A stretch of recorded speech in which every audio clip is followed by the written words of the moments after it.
내년 보유세가 사실상 올해 수준으로 동결될 전망입니다. 1가구 1주택자의 세부담을 덜어주기 위해 당정이 보유세 부담 상한 비율 등을 조정하는 방안을 검토하기로 했는데요. 한시적인 방안인 만큼 체감 효과가 얼마나 클지는 미지수입니다. 박수연 기자가 취재했습니다. 당정은 내년도 보유세 산정 때 올해 공시가격을 적용하거나 세부담 상한 비율, 공정시장가액 비율 등을 조정해 세부담을 완화하는 방안을 검토하겠다는 입장입니다. 1가구 1주택 13만 가구 중 6만 가구에 달하는 1주택 고령자를 위한 종부세 납부 유예 방안도 거론됩니다.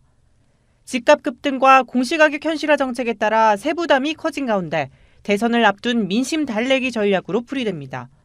당장 이번 주 목요일 내년도 표준단독주택 공시가격을 시작으로 공동주택 공시가격이 줄줄이 공개되는 가운데 이번 방안이 실현된다면 당장의 세부담은 줄어들 전망입니다. 특히 자금 여력이 없는 은퇴층이나 1가구 1주택자의 경우 체감 효과는 클 것으로 보입니다. 부동산 세금들이 급등함으로 인해서 국민들이 이제 조세 저항 현상들이 나타나게 되니까 조금 조정이 된다면 국민들의 조세 부담이 줄어들 가능성이 있죠. 문제는 내후년부터입니다. 과세 표준에 반영되는 공시가격 현실화 방안은 그대로 유지하겠다고 한 만큼 내년 이후부터 가중될 세부담은 여전합니다. 다주택자 세부담 강화라는 규제 일변도 정책을 써온 정부 정책 일관성만 훼손될 뿐 한시적인 대선용 꼼수 정책이라는 지적이 나오는 이유입니다.